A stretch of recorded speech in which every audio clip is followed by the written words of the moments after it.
to welcome you all on this awareness workshop on carbon capture and storage.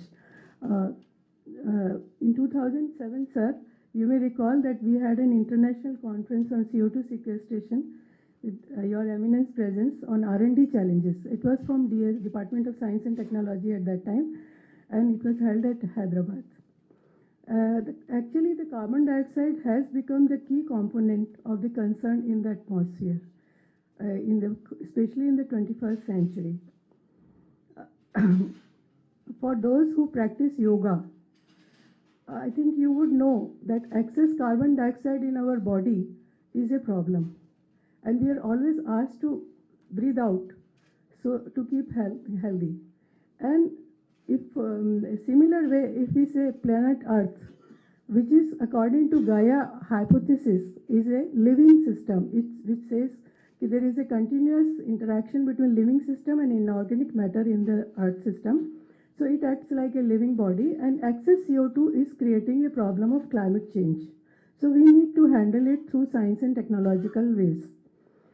If you look into the growth pattern, in the past century, population grew 4 times, and the urbanization grew more than 10 times. At the same time, energy use increased 16 times. This is how the growth is taking place. Water use increased 9 times, and carbon dioxide has increased by 25%. That's what it has been measured by IPCC. And coal combustion is a source of energy, as we all know, is the main source of CO2 also. The studies have indicated that in 2010, energy sector was contributing to about 65% of all greenhouse gas emissions, while in 2030 it might go up to 75 to 79%. So this is the contribution which is going to increase with the energy. Globally, coal resources are estimated to be 861 billion tons. While according to the latest Geological Survey of India inventory, India has 293 billion tons of it, with about 115 billion tons as proven reserves. Now, major coal resource countries like USA, India, China, Australia, and South Africa, the global coal consumption has been growing faster than any other fuel since 2000. Though we are talking about the curtailment of CO2, consumption is increasing.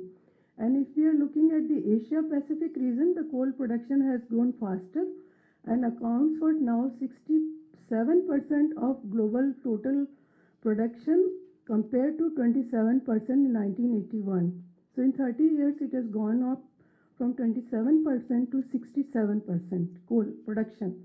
In Asia-Pacific region, it is growing. And the consumption of coal in the Asia-Pacific region is growing even faster.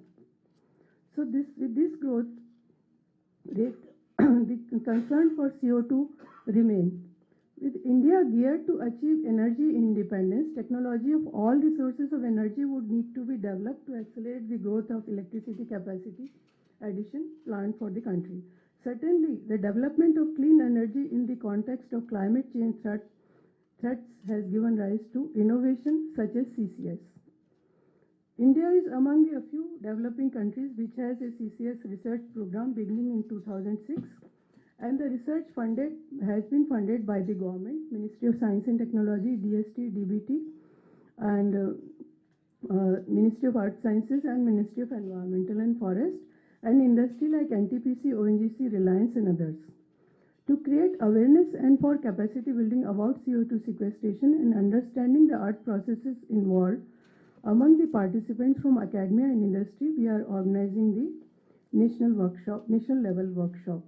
Many of our participants today have not arrived because they will be arriving on 16th or 17th. We don't have all our eminent speakers today present. Internationally, the interest in scientific research in this area has been growing quite rapidly. Some university abroad has started formal MSc course in CCS, perhaps in Edinburgh. There are short courses on carbon capture as well in many parts of the world, which are held regularly on yearly basis. This could be one in the series which has been conceived to address research issues and share the experience in the Indian context.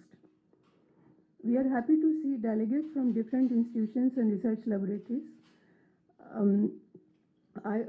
Idea to this national level program began in discussion with Dr. Ghoshal from IIT Guwahati, who is here, and also shaped under the guidance of Shri R.V. Shahi, former Secretary Power, who could not make it because of some urgent work outside the country. To give a brief program outline for this 5-day workshop, it is so structured to create awareness about the disseminate recent developments in carbon capture and storage. We start with an overview, and there are 3 lecture sessions on CCS and a scoping study from Terry about Indian context. This is followed by lectures on CO2 capture using physical and chemical techniques in coal-based generation. And on the subsequent to this, the focus changes to earth processes, the storage in the earth processes. And among others, Dr. M.A. Atmanand, Director NIOT, has kindly agreed to speak on the subject on ocean sequestration. And then we have sessions on terrestrial and biotechniques sequestration. CO2, when disposed in earth, is treated as waste product. When we talk of sequestration in the earth processes, it is like a waste. But this can lead to several problems in terms of safety, as we know. How can it become an industrial good? Instead of a waste, it becomes a good, industrially good product and utilized in the recycle. For example, microbes and enzymes, there are as many as 300 species of microbes are identified which can produce oil or diesel by sequestration of CO2, either in coal bed or in some other form. So these are the issues which we need to focus as far as research is concerned. On the 4th day, that is 18th, we have sessions dealing with enhanced methane recovery, natural gas from coal mines, and enhanced oil recovery, which can prove to be of immense value also. The program is compact, and it is hoped that each of you gets something to take back home. On the last day, we have a guest lecture on policy aspects, and then an open roundtable. Should India have a pilot demonstration or not? You are welcome to take part in this. We need to promote research in this area, no doubt. We need to prove to industrial community, and also we need to prove to the world. India has vast environmental policy framework which relies on the earlier policy acts and guidelines which began 1974 onwards. The National Action Plan, which came in 2008, addressed to the climate change issue. The CCS is not included in the climate change program, rightly so, because the cost of operation of CCS is quite high. The policy has rightly implied that technology should be developed and proven, only then it can be deployed. With the launch of Science and Technology Innovation Policy recently in the Indian Science Congress, India should innovate on CCS and CCUS so that technological feasibility and economic viability is also developed in view of India's energy independence on coal.